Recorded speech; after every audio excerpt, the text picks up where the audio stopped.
Gridiron Warrior podcast is built for strength and football coaches who want to run the best possible programs for their athletes and their communities. Each episode delivers simple, practical coaching advice that transfers straight from the weight room to the field. No theory, no fluff, no fancy words, just real world strategies from coaches that are living it.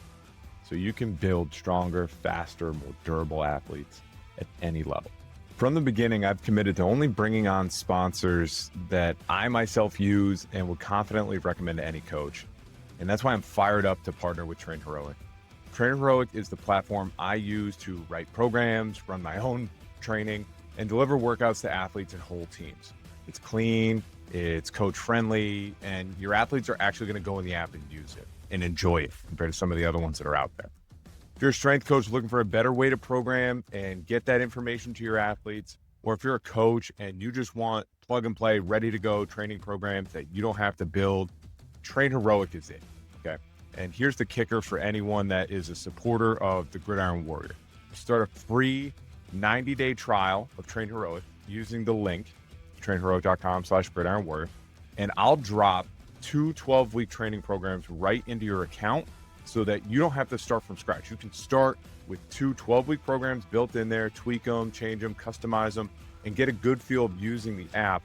And those will be in there for you so you can use those. So head to www.trainheroic.com/Gridiron Warrior, start your 90-day free trial, and reply to your welcome email saying that you want those 2 12-week training programs from me, and I'll make sure you get those.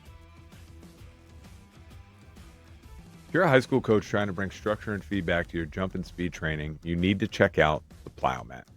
The switch mat technology is precise, durable, and it's far more reliable than those laser-based systems. More importantly, the feedback is instant. Your jump height, your contact time, RSI, it's all shown on the remote, the controller, and it's logged in their app as well. You can use it every single day as a checkpoint. Are your athletes hitting plow numbers or thresholds? We use it in season to gauge readiness. You can check their ground reaction force and see if their springs are there as well.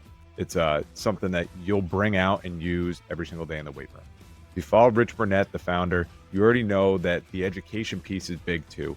He's a high school guy at heart, and so is the company. So Plow Mat is there to provide everything that we talk about in Gridiron Warrior, actionable results, real service, great customer service, and they're trying to bring jump training to the next level. So happy to support them.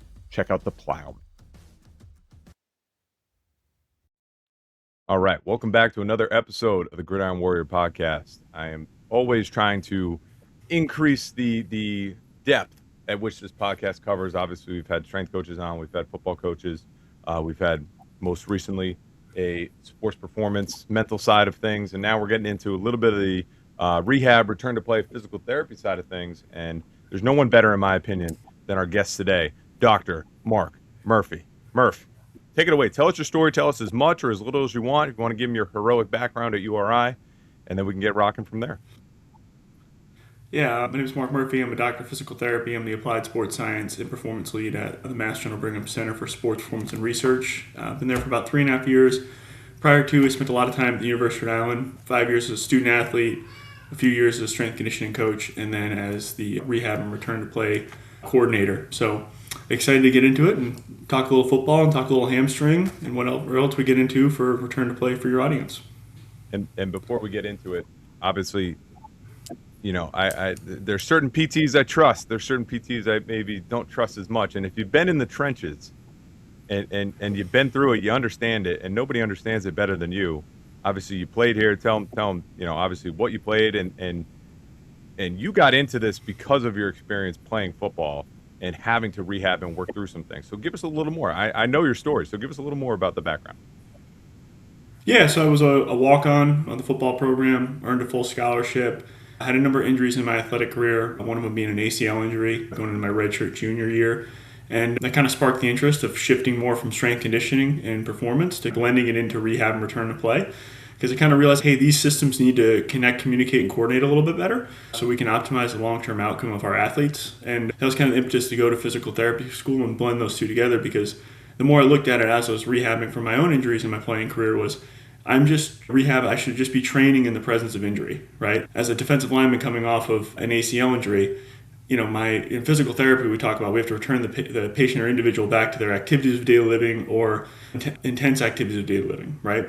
As a defensive lineman, your activity of daily living is fitting the C-gap. The rehab better gets you to a point where you can fit a C-gap against a 320-pound, 6'8" offensive tackle. You know what I'm saying? I think as a sports medicine provider, you need to always acknowledge the constraints your athletes are under and understand a lot of times your tests you're putting them through, your things you're doing in clinic, sometimes are a little too sterile, and it requires you to really bridge the gap through other professionals, meaning collaborating with strength conditioning or collaborating with sport coaches to make sure you get the best outcomes. And I hate the term aggressive rehab because, in my opinion, what you're doing when you're working with athletes is not aggressive, it's appropriate. That's the difference. I think sometimes it's like, this physical therapy I'm doing is too easy. It's not aggressive enough. It's not that it's not aggressive enough. It's just not what you need to get back to what you need to do. So, we're not going to give medical advice or things like that today, but if somebody does have injuries or things like that, just be mindful of that when the kid's going somewhere for physical therapy. Is it, is the client pool, the people go there, a bunch of 65-year-old women that just need to get back to going up and down stairs? Or are they going to make sure that, like you said, they're going to get you back into the C-gap as soon as possible? Yeah, I think a big part of it is whether you're the high school sport coach or you're the high school strength coach, it's identifying the professional network that's around you. And a lot of times you can lean on the athletic trainer or the physician group that is paired with your local high school, right? Because they're going to know other medical providers within their enterprise or their network that'll be able to match up your student athletes with the appropriate provider that has the subject matter expertise and prior level of experience to return that athlete back to play. Awesome. Our podcast, obviously there's a lot of football coaches that listen to this. There's a lot of strength coaches, and I think the strength coaches will get some good return to play stuff out of this. But for the high school coaches out there, I'm always aware that they're wearing multiple hats, right? It's football coach in the afternoon. It's maybe you're in charge of the weight room as well. You're a math teacher in the morning. You go home, you got to be a husband, you got to be a dad. So there's a lot of hats you have to wear. And this physical therapy or at least just return to play. Kid gets injured, kid has an ankle sprain, kid pulls a hamstring. That is still something that kind of falls under your realm of, like, you got to take care of your kids, especially if that kid is somebody you need to get back on the field as soon as possible. So I want to provide the coaches out there listening today, maybe we'll do a couple case studies or a couple examples of, what can we do with these people? Because I've heard horror stories of, kid rolls an ankle, gets a note from the doctor says can't do anything for 2 weeks. And that is, unfortunately, that's a death sentence. If you don't do anything for 2 weeks and think that that's going to get you back faster, that's some outdated information that is not going to fly, and it's going to probably cause more harm than good down the road. Like, yeah, you'll feel better because you didn't do anything for 2 weeks. I'd feel better if I didn't do anything for 2 weeks. But is that going to get you ready to get back into what you need to do? Probably not. So start off first and foremost, right, is how do you handle that situation? If you're the high school coach and kid rolls an ankle or something, or you're a gym teacher or something like that, and you get a doctor's note that says you can't do anything for 2 weeks. You hear that, what are you thinking?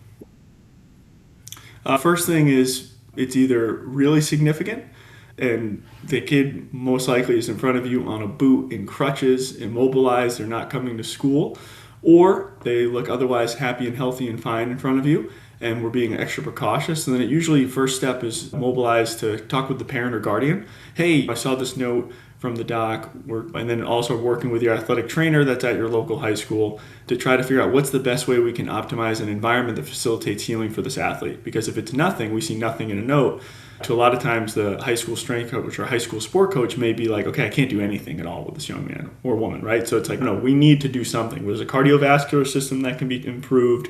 There's another leg. There's an upper body. There's tons of other factors we can work on. And a lot of that just comes down to really the communication model. So similar to what we established at Rhode Island Leach, the connect, communicate, coordinate, the 3 C's, right? You do not have to do anything alone in the sports medicine and sports team environment. That's the beauty of the 3 C's model. So connect with the relevant stakeholders for that athlete, which would probably be the parent or guardian. Communicate your concerns or findings, right? And then say, hey, now the next step is to coordinate how we're going to mobilize the service lines for this athlete. Is it getting in touch with the doc? Is it the athletic trainer at school getting in touch with the doc and handling, hey, can you clarify? I know you said nothing, but maybe it's, okay, he needs to do X, Y, Z. Or, hey, I said nothing because in PT he's doing all this. Awesome.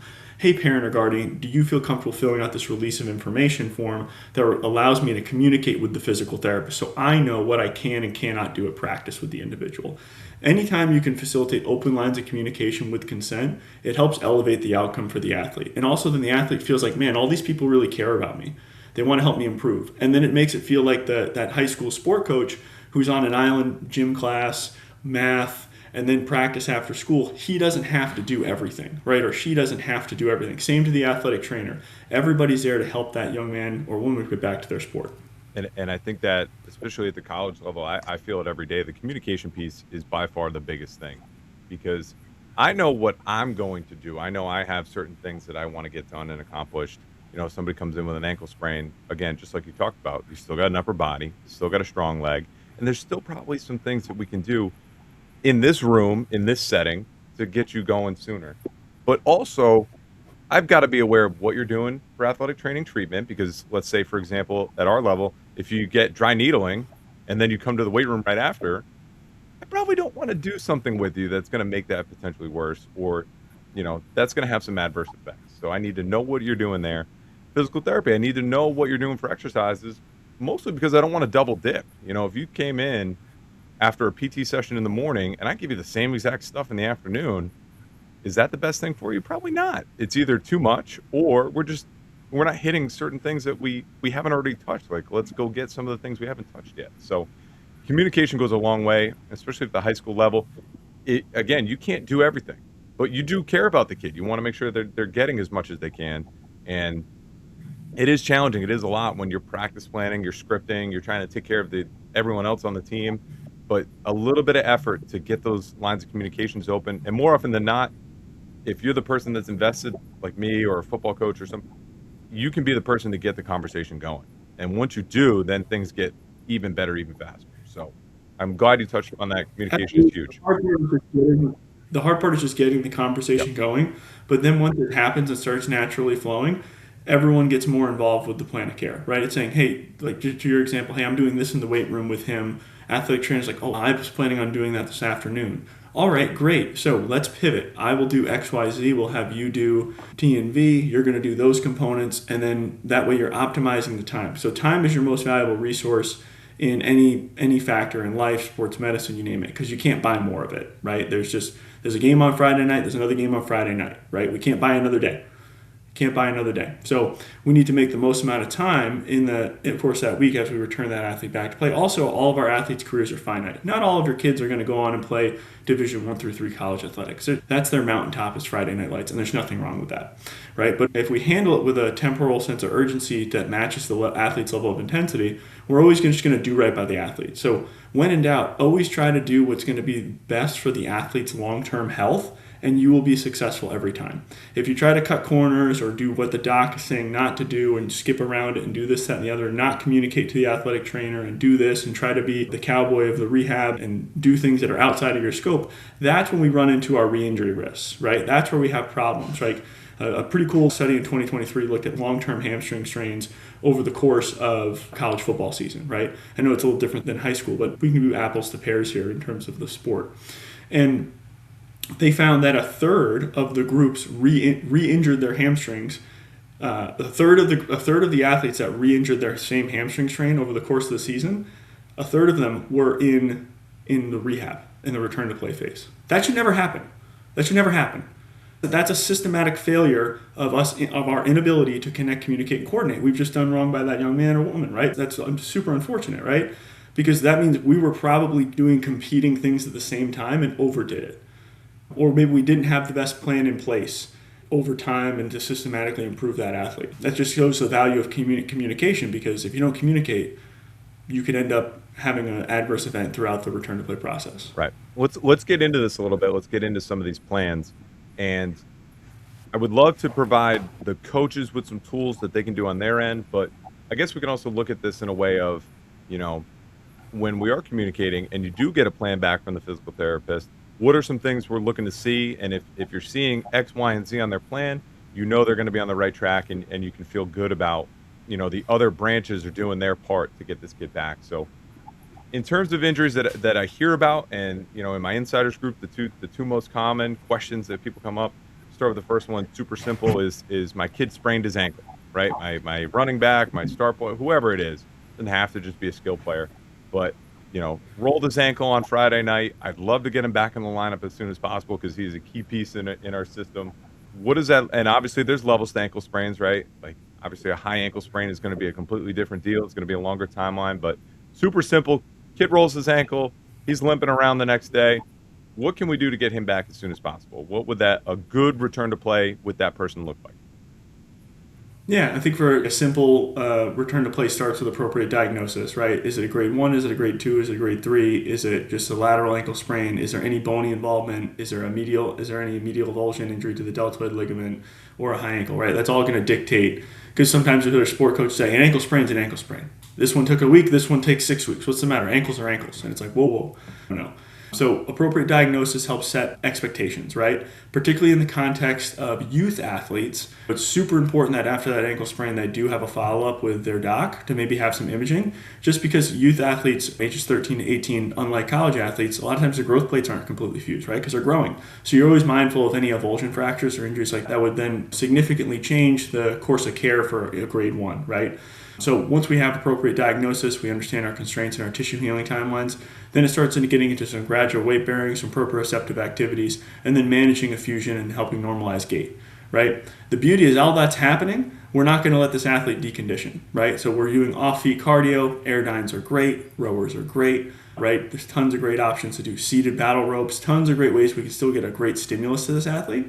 And also, the gift of injury is up the kinematic chain. So at the knee, at the hip, at the core, and the trunk, there's other variables that we can improve that may have been neglected in their physical preparation, right? That we can now address and improve as that ankle is going through a natural healing process. So, and then it goes down to the same thing. Athletic trainers doing their part to probably manage soft tissue effusion, restore joint homeostasis, while then strength conditioning is keeping the rest of the athlete happy and healthy, and then we're gradually reintegrating as a team in coordinates with doc and soft tissue healing timelines into different practice activities, working from low intensity, low volumes, and gradually ramping back up in first working linear to lateral and then multi-directional activities.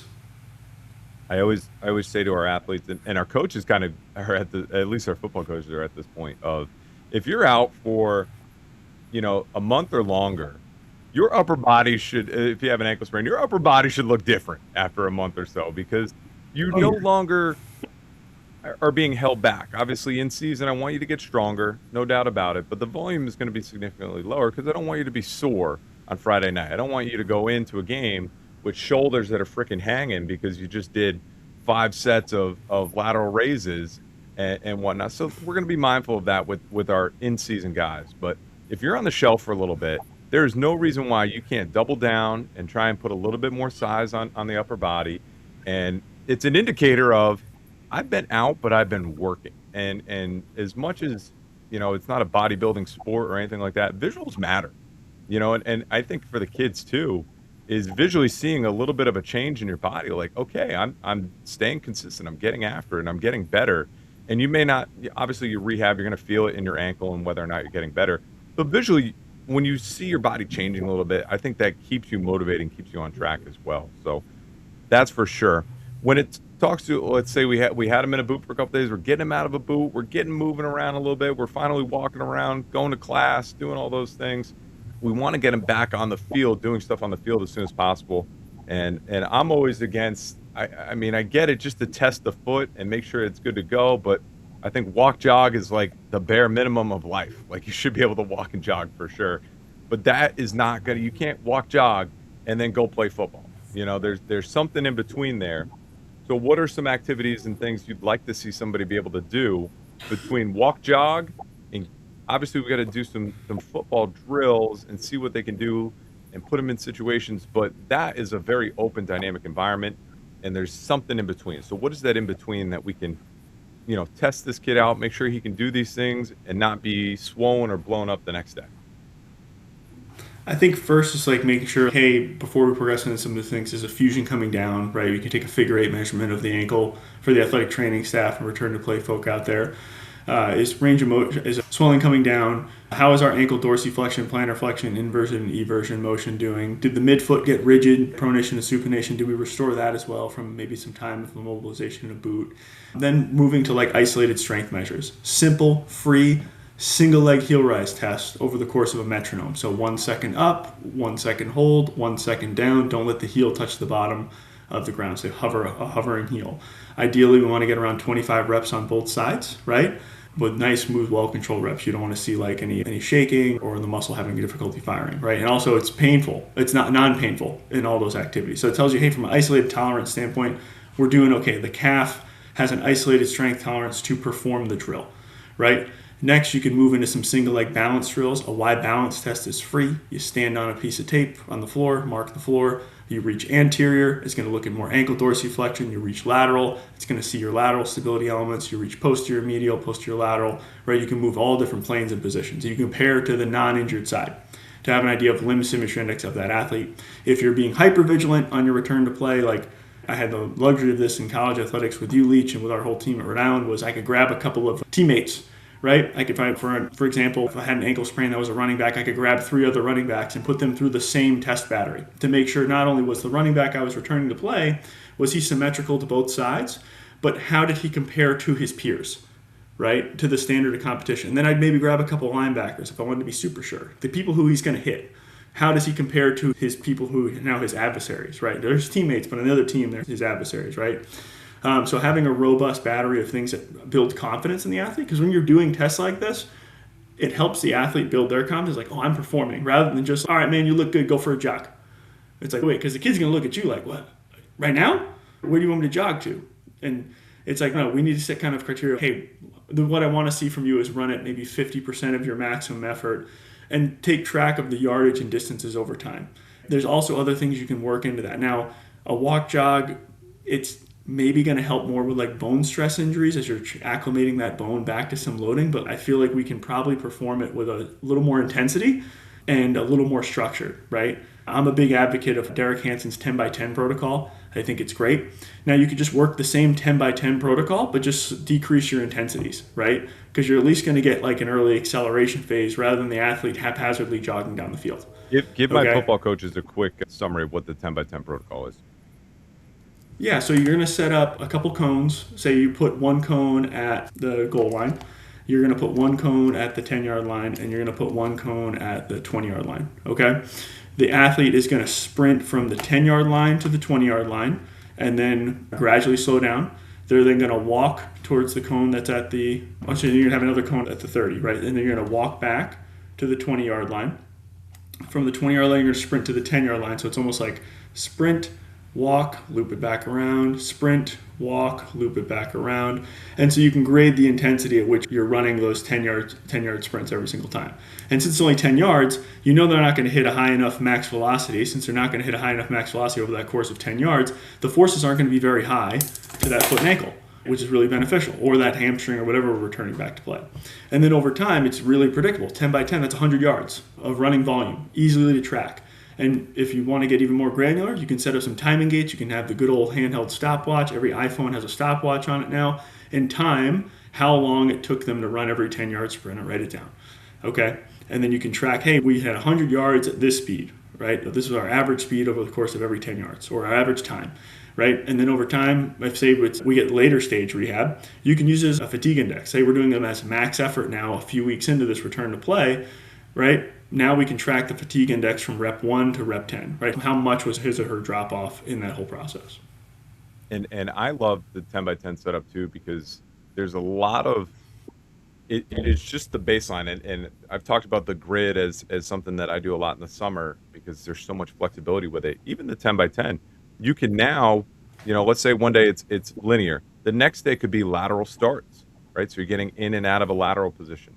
If you have somebody that has to work backwards, there's no reason why you can't do those out of a back pedal as maybe later stage once they're ready to back pedal, but have them rip 10 back pedals. If I have a DB, I got to make sure we back pedal all day, and we got to be able to measure that and say, okay, are we strong in this? First time they do it, they're going to be like, tentative, hesitant, slow. And as their confidence builds and they start feeling better, they're going to be able to push it a little bit faster, and you're going to see the total time to do 10 reps go down. and that's an indicator that things are moving in the right direction. The last stage, One thing is don't move into anything unless they can walk normal. Like if their walking gait isn't normal, like it's just not gonna magically get better when they start running, right? So I think that's a big thing to harp on is make sure gait is normal, range of motion is back, some relative isolated strength with a heel raise test, and then some single leg balance. And then throughout this process, you can also be doing like A marches, right? You can be doing some very low amplitude A skips, right? I Low call them level. lowercase a skips, right? So your normal a skip, we call Yes. that capital A skip, and then a lowercase a skip is just like what is the smallest a skip you can do, and that's going to just get a little rhythm and a little bounce and a little bit of reactivity in that foot and reintegrate it again. And you might do that before you can get them ready to take a couple hard steps and burst out into a 10 by 10. But Oh, you're absolutely. giving them that feeling. I love the term lowercase a skip because kids immediately get the concept of what you're trying to do. So that's good there. One more thing before I want to talk about being reactive because I think that's kind of the last stage before you put them back into an open world environment that is football. But I personally think isometrics are a superpower. And especially for an ankle sprain, there are some really good ankle isometrics that you can do. So where do those fit into the return to play? I think as soon as their isometrics can start as early as I call it injury day zero, right, or injury day +1. You can do those as soon as possible because you can do them to tolerance, right? And isometrics can really help the athlete understand, like I call it a traffic light system of like pain and discomfort. Like red light, hey, pain is getting over like a 3 out of 10, or over a 3 out of 10. Yellow light, it's just under a 3. Green light, it feels great. So and it's a safe environment for them to build up as much force as they possibly can in a gravity minimized position. You could start at supine, foot on a wall, going into plantar flexion. You can do seated, going up into seated calf raise into a barbell that has something soft on it, like a seated calf raise machine variant. There's so many different ways to build isometric tolerance. Why that's so important is after an injury, you're going to get some inhibition from the brain saying, hey, this is a threat. Something happened here. There's been a tissue injury. We need to heal this, right? In order for this to heal, we're not going to let you fire this muscle to the maximal capacity because, like, we need it to heal. However, there's a game to play, right? Your brain doesn't care that there's a game to play. It's like, dude, your ankle sprain. We got to fix this, right? So, way we kind of work through that is by doing isometrics gradually over time with the athlete in those planes and positions, and we desensitize that threat by hitting higher levels of force output without an adverse pain response, right? So whether it be completely an isolation on a calf raise machine, standing against a wall, heel raise, right? Or whether it be now we're getting into a rack, we're doing an overcoming isometric, or we're pushing into an immovable object, or we're doing a yielding isometric against an object that's pushing us down. I would argue on either of them, you want them to be pain-free, right? Because you can make a lot of force and also make a lot of compressive forces. That's why it's so important getting the appropriate diagnosis leading into what that ankle sprain is, where maybe excessive compressive force early on would be contraindicated. Secondary, if there was any bony avulsion. I think the traffic light system is important, making sure that there's nothing bone-wise, right? Because compressive force on something that is potential fracture or things like that is probably worst case scenario. But if it is just a ligament or a tendon and it's a little bit inflamed or a little bit acted up, isometrics can be a great way to introduce load back into the system. And I love it because it's the athlete is in charge of the situation. They can scale it to how they feel, and then it allows them to progress better than if we just say, you got to pick this weight and you got to lift this weight up. And they can either do it or not. But isometrics, there's an in-between there, which is so critical in terms of return to play, is giving the athlete a feeling of like, okay, I can do this and I can do this to my level right now. But also in a week from now, when they do it again, they can do it a little bit harder, a little bit better. And you're reinstilling that confidence of like, wow, I'm doing a lot better than I did last time. And you don't need a force plate. You don't need any sort of measuring system to do that. If you have those things, it's nice because you can show improvement, but you don't need those things to get the benefit from those exercises. Quick break. This episode is powered by Endorphin. Endorphin is a performance nutrition company built for high school, college, or professional athletes who take their training seriously. Their patented FinTech bottles right here come preloaded with clean, third-party certified, so NSF, protein. All you have to do is add liquid, add water, add milk, whatever, shake it and go. No blender, no mess, no excuse for not getting your protein in. It's trusted by over 150 college and pro teams because it works in actual training environment, on the road, in the weight room, post practice, when recovery matters most, Endorphin is there. So if you need a discount, you want team pricing, reach out to me or check out Endorphin online and tell them that you're interested in team pricing. All right. Now back to the show. Absolutely, yeah. All right, let's talk the other big injury that I hear about all the time is hamstrings, and we kind of talked about it earlier. You know, the rate of re-injury on those is pretty high. Hamstrings are tricky, right? Because not all hamstrings are the same. There's a lot of different things that can go into a hamstring strain. So different grades of them for sure. And just your initial thoughts when you hear, okay, kid pulled this hamstring. What do we do next?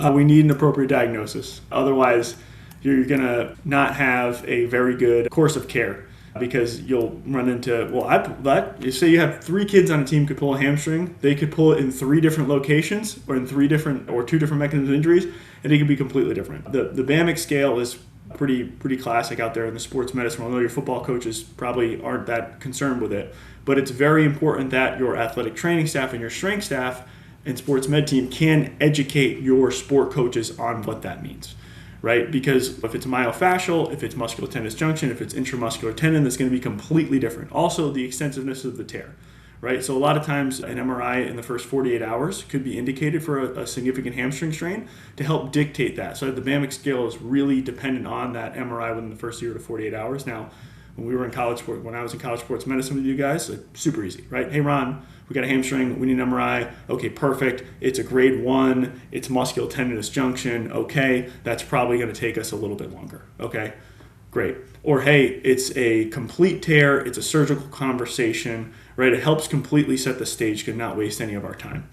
I will say there's 2 great tests that cost no money that the sports med team can do with that athlete when it happens. So first thing I would always tell a kid is you can only point with one finger. I need you to point with one finger where on your hamstring it hurts the most, right?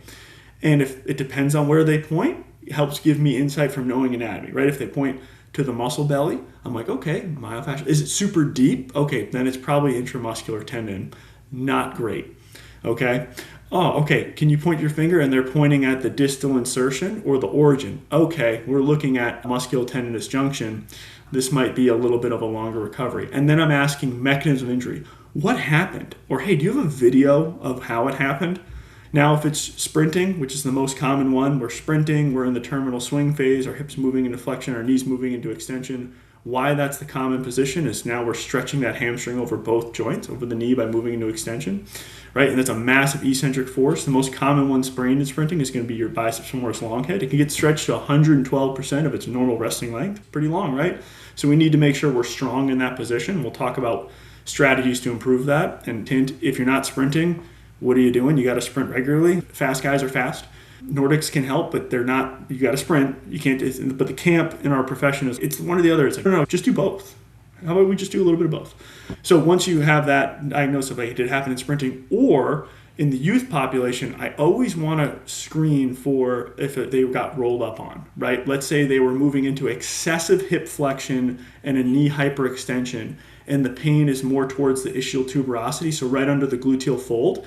That's why appropriate diagnosis is so important because we talked about kids, their growth plates at 13 to 16 at the ischial tube are not completely fully formed. So we need imaging to rule out if that was an avulsion. So the hamstring doesn't tear. The hamstring just pulls the growth plate off the bone. And that is a very big conversation with the doc. So that's why it's very important with some of these injuries. You might think, oh, he sprained his hamstring. It's like, he's fine. It's like, no. He's not fully formed from a growth plate standpoint in that youth athlete component. So we need to communicate with that athlete and parent so they can follow up with a doctor to make sure that there is, like we didn't avulse a growth plate in the context of where they're telling you their pain or discomfort is, right? Because we know high school kids, I would argue they underreport more than our college kids, right? Because our college kids are like, okay, I know I have all these resources, I can get this, I can get that. The high school kid doesn't want to miss a game. There's only 8 games, 9 games, right? He's not going to tell you anything, right? So you have to make sure that you're doing a good assessment, right? And you as the athletic coach or the sport coach of that team, you're always keeping the health and wellness of your athletes at the forefront, right? Because if you don't do that, you don't have a healthy football team. If you don't have a healthy football team, you're probably not going to win many games.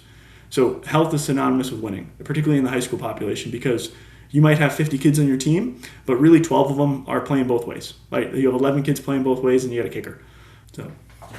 And this is another one that I think the 10 by 10 protocol is great once you can get them back up and moving because you're reintroducing sprinting, but at a super low grade. And again, the kid is in control the entire time. They determine how hard they can push and go through it. And again, if you walk jog and then try and throw them back into practice, it's probably the worst thing you can do. You got to make sure that the thing that got them in trouble in the first place is now cleaned up and taken care of before you ever throw them back into the mix. And the other piece to it too is you got to throw in enough volume, because that could also be the thing that got them into the issue in the first place. Is, yeah, they look good, they sprint, that's my fast kid, like he runs 20 miles an hour on the laser, but maybe he just didn't have, not necessarily a gas tank, but maybe his muscles just couldn't handle the repeat exposures of being at that speed. So giving them the appropriate amount of volume before you throw them back in. You want them back there. I have a feeling there's probably one of your better players, because, you know, your kid on the bench is not going to pull his hamstring on the bench. So, you know, you want him back out there for sure. But again, the risk of putting him back in too soon is very high. So it is a tough feeling. But as a coach, you have to be like, he could probably go, but I'd rather be safe than sorry. Hold him back a little bit more than you think is necessary. And just, you can't put them back in there until you feel with absolute confidence that they can handle the workload and they can do what they're asked to. And the kid needs to feel that confidence level too. Hamstrings are so tricky because once you pull that thing, you're always in the back of your mind about it. So giving them as many exposures and making sure that kid is 100% confident in himself. And where I think confidence can come from, this probably be the last thing that we can hit on, is putting them in situations that are open and reactive. Because you have to, at that point, shut your brain off and trust your body and do those things. So in a return to play setting, how do you introduce reactivity? How do you introduce kind of these open environments in a safe way that is going to get the athlete closer to being back out into the chaotic world that is football? Yeah, I think a great way to do it is just think of from like motor learning principles, like part task to whole task training, right? And so, brief story, 2019, when I first came on, finished being a strength coach and more rehab and return to play coordinator for Rhode Island, that season we had a ton of like orthopedic surgery cases piled up in training camp. It was like, I think it was like 7 or 8 surgeries over the course of 3 weeks, right? And then all the other teams come back, and now we have a couple non-operative hamstring injuries started popping up. And I'm like, man, okay, I got a full plate here, right? I got to figure out what best strategies here so we don't have any more of these non-op things, because I break up our rehabs into Recon A's, Recon B's. Recon A's, you're going to be back in hopefully 2 to 4 weeks. Recon B's, you're with me for an IR, maybe coming back, okay? And so I was like, okay, I got to make sure I get these Recon B's back, because these Recon A's back, because like I need to give the appropriate amount of time. So I was like, all right, hamstrings, fast kids. Where are the fastest kids on campus? Like, where are the fastest kids on campus, Leach, at Rhode Island? Where are they? Probably your track kid. They're the track kids, right? And in 2019, retired in 2021, we were really fortunate that we had the all-time greatest A10 track and field coach of all time, Coach Copeland. So I went over to Coach Cope's office in the first week of September. I said, hey, Coach, I got these hamstrings, managing return to play components, and I'm looking at hamstring data from the track team, and I'm noticing that you had less hamstrings than men's and women's soccer and football combined. And your sport like primarily only runs. So either you're underreporting to Michelle and Lauren, which I don't think you're doing because you've been here for 30 plus years and winning every year. So can you please show me like how you're making this not happen? And he's like, sure, come on to practice. And they're doing the non-organized practices in September with guys. And he's like, just hang out, watch the warm-up and everything. Their warm-ups were perfect. Everything was perfect. Coach Copeland coached everything perfect, perfection. He's like, he's going to run 100 meters. He may only take 16 to 17 foot contacts over the course of 55 meters or whatever. And he's like, so I need to make sure every single foot strike is absolutely perfect. So that's why I put them through such a rigorous warm-up of A skips, B skips, C skips, wickets, everything that's perfect. Every rep was perfect. There's no music playing. Kids are locked in. And I was like, all right, so it's a really well-executed warm-up. And he's like, yeah, from a neuromuscular standpoint, he was explaining to me, it's just what you learn in physical therapy, Murph. Part task, whole task, right?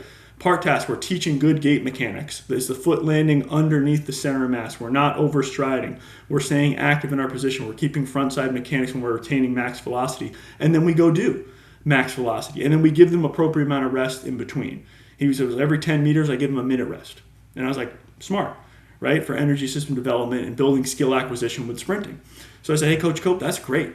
came back to practice, came talk to Flem, was like, hey, can we add in some more track and field based stuff in our warm-ups? And with Rich at the time, of, hey, so for these hamstring kids, can they get a little pitch of A skips, B skips, C skips, but done perfectly? And I took a couple kids to the track with Coach Copeland and got them coached up. So sometimes as the high school coach or the college sports medicine provider, the answer to your problem is already on your campus. You just have to go find the right people. That's where connecting, communicating, coordinating comes into play. So integrating those track and field principles into your warm-ups can go a long way, because a lot of guys that were 20-mile-an-hour plus guys didn't know how to run, right? And they thought they were fast. And they show up at the track with some of the track kids and they're getting cooked. They couldn't even make it through the warm-up. They're like, what are you talking about? And I'm like, this might be part of our problem then. So, and then when we add on cognitive load, watching another human, tracking the ball, sprinting max velocity, helmet, shoulder pads, XYZ, other systemic fatigue, right? Their sprint form doesn't get better. It probably gets a little worse. So number one, make sure your kids know how to run. So once we know from part task, whole task, that works well, when we get into that reactive environment, so initially it's an external command. So it's on me, it's not on them when they start the drill. Then it's on me when they start the drill, but they don't know when the drill stops from a change of direction standpoint.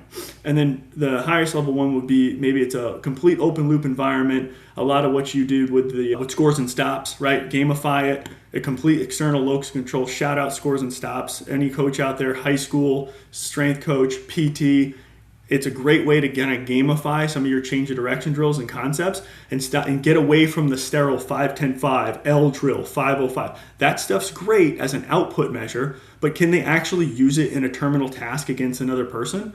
If not, then great, you have the best. If that was the case, then the guy with the best 5-10-5 at the NFL Combine would be Barry Sanders, right? But that's not the case, right? You have to make sure you can do it against live humans. So working from part task to whole task, introducing other environmental stressors and a reaction standpoint is the main things there from return to play. But if you only have 10 minutes, I would say, to a coach like twice a week, because there's always like that fatigue shadow of sprinting. Let's say we're high school coach, it's Friday, we're college, it's Saturday, or NFL, it's Sunday or Monday.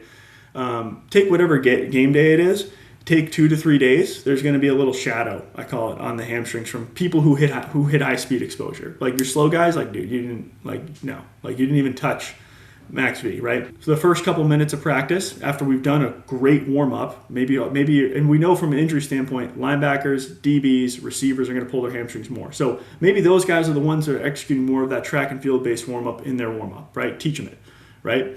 And then from there, they're making sure they're touching maybe 4x30-yard build-ups.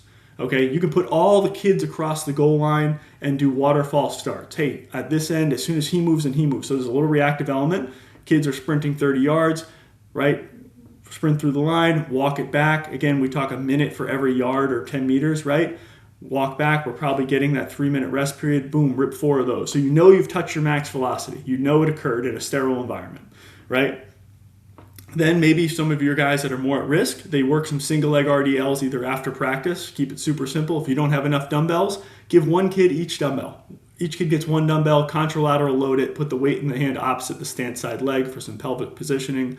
And then, hey, Nordics are free, right? Pair them up. Kids of similar sizes. Last thing you want is a 170-pound kid holding down the ankles of a 300-pound kid doing a Nordic, because then we're both falling down, right? Safety is important. And then being mindful of like where they're doing it, pelvic positioning, and doing a good job. But other free tests you can do in like preseason or over the course of time with kids is throw your kids on the ground, put their legs up on an 18 to 24 inch box or bench, and do a single leg hip bridge test, right? Over the course of a minute. How many can we do with good form and technique? Or can we follow a metronome, right? Is there an asymmetry between each side, right? If we want to get even more granular, we have kids perform Nordics and we take mindful measurements of where their break was, right? Or if it's just basic range of motion preseason, 90-90 position, supine, can they get a 90-90 position with hip and knee, hip flexion, knee extension, right? Who's at risk from a muscle length standpoint? So tons of free tests that you can do with your athletic trainer, with your strength coach. But if you just try to do it alone as a sport coach, you'll fail. If you try to do it alone as the athletic trainer, you'll fail. Same as the strength coach, right? That's why everybody needs to be on the same page for the athlete's long-term health and wellness. I think the two big things for football coaches out there, one, and I'm glad you said it because we talked about this a ton at the Summer Summit this year, was a great warm-up. And it's so easy to start thinking about the script, thinking about the plan for the day. We got to get this covered. We got to install this and that. You put the warm-up on autopilot. And the warm-up is a huge part of the day. You need to coach that up every single day with focus and intent, and that can go a long way to manage the situation and make sure none of it pops up. So I'm glad you talked about that. And then the other piece that you hit on too is finding a way to get a top speed sprint in during the week. You don't need a lot. You really don't. But I think coaches underestimate how fast their kids are going. They're like, "Well, we did a helmets only practice today, so kids were flying around." You'd be surprised. I mean, obviously, not everyone has GPS data, but I have GPS data here, and certain position groups, right? If we're having a good day, our guys on defense should not be hitting top speeds, right? The only time a DB is hitting a top speed Yeah. is if a ball got thrown over his head and he's in pursuit. So he's probably not going to be hitting top speeds during the week. I know our linebackers, and more often than not, your insides than your outsides are not going to hit top speeds because they're playing in a 7-yard box, and everything's in front of them, and everything is short accelerations. So they're another group that if you got some horses there that can fly, you're not giving them a chance, and you have to create it. So I love the idea of early in the week, right? If you play on a Friday, you give the kids the weekend off, come back on a Monday or a Tuesday, great warm up, put a couple sprints in there, put a couple races in there. Kids love to race each other. Put a simple one of the race and chase drills from Scores and Stops, put those in there as well, and give them a chance to open up and go. And just do that early in the week so you know that, okay, even if we don't touch it the rest of the week because we're doing a lot of scripting, we're going a lot of review, this and that, everything's in front of them, you at least know that you've touched it at some point this week, and that is going to go a long way. So it's not a shock to the system. If the only time they run top speed is on game day, and then you go an entire week without touching anything close to that, you are putting yourself at risk every single time you go out there. And you roll the dice, and more often than not, kid's not going to pull his hamstring. And maybe your defense is locked in, and you don't have any situations where the kid has to open up and run. But special teams is always going to be there. There's going to be plays, there's going to be X plays that happen, and you want to make sure that nothing bad happens when you put those kids in that situation. And as a football coach, that is probably the one thing you can control is the warm-up and giving them an opportunity to go to top speed. So I'm glad you hit both of those. And if you do get pushback in any capacity, there's always the organic way to get it in practice. Is like, hey, I need you to hit. Like I remember a couple times we're down, we'd be like, oh man, we haven't gotten. Like I remember one week it was like Yanni hadn't hit a max V, and it was Wednesday, and it was like Pitt 2021, something like that, right? And he hit 8 miles or something like that, and that game was crazy, but he didn't hit much velo, and we're just like, hey. Coach was really concerned with not doing extra sprinting that week because we were going from Pitt ACC ball down to conference play, and he's like, I want everyone to be fresh, and I was like, we still need to hit max V, and the way you can sneak it in is say, hey coach, what if we gave him an extra rep on kickoff? What if we gave him an extra rep on have some of our receivers run some go balls after practice instead? If you're the strength coach or athletic trainer, you're trying to, hey, I know the number one vaccinator to hamstring injuries is sprinting. And my sport coach is maybe now being like, oh, dude, I want to do extra. I want to make sure we're fresh for the game.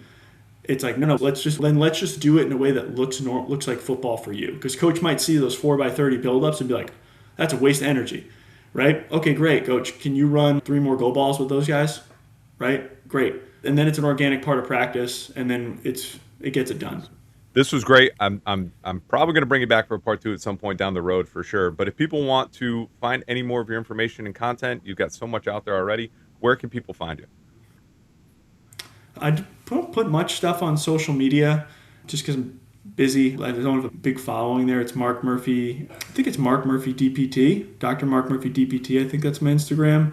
And then I don't have any website or anything like that. But mainly just if there's any questions, there's things like that, people can always reach out. But I think the biggest thing for your high school coaches out there, whether it be an ankle sprain or a hamstring injury, the initial management, a successful return to play starts with a successful diagnosis initially and not delaying that, right? If a kid comes to you with an injury or you're noticing a kid's injured and he's playing through it, you got to immediately get a successful diagnosis, right? Or an accurate diagnosis with the medical team and get the parents involved as well. Because you have to understand these are kids in the high school population where they might try to hide something, they want to push through, they look up to the coach, right? They want to push through the pain. No, we're not going to do that because they don't understand that they won't be effective because this might be their first time they ever got hurt, right? This might be their first injury ever. Right? Unlike the times in college where kids, they know what they can play through, they know what they can't play through. So always starts with successful diagnosis and then mobilizing your team. So connect, communicate, coordinate, use your resources. Sometimes the answers to your football program are on the track, right? With the track coach. And so don't feel like you got to do it alone, because there's plenty of people that care about your kids at your school that will be willing to help you and help those kids succeed. Connect, communicate, coordinate. Take one thing away, take those Yes, three sir. right there. Murph, this was great. Thank you so much for coming on. Thank you guys for tuning in, and we'll catch you on the next episode of the Gridiron Warrior Podcast. Go Rody. If you enjoyed this podcast and you want to keep getting better, I encourage you to check out my new community, the Gridiron Warrior Insiders. Got it right here on the phone. The app is clutch. There's so many things in there that I think you'll find valuable. We have the weekly film study where you can go live with me, ask any questions you want. If there's no Q&A, no big deal. I always have a topic that we're going to hit on every single week, and we record those too if you can't make it. Or the Wildcat webinar. That's where I call somebody else in to run the offense, and they come in and they bring a presentation about something that they're an expert in and give us some fresh insight, new information. I have unreleased podcasts. There's about 10 or 15 that haven't gone live yet. You can listen to them early before anyone else. We have the equipment room, so discounts, whether it's Train Heroic, Plyomat, OVR, or even my own courses. You have discounts in the equipment room. Okay, the free safety, anything that I want to throw in there, bonus programs for yourself as a coach, you name it, it's in there. And we have over 50 coaches right now that are helping each other. So we post questions and coaches will work together and provide insight and share information, because that's what it's all about, is coaches getting better. So if you want to check that out, the links are in my bio, the links at the end of this podcast. Check it out there, Gridiron Warrior Insiders.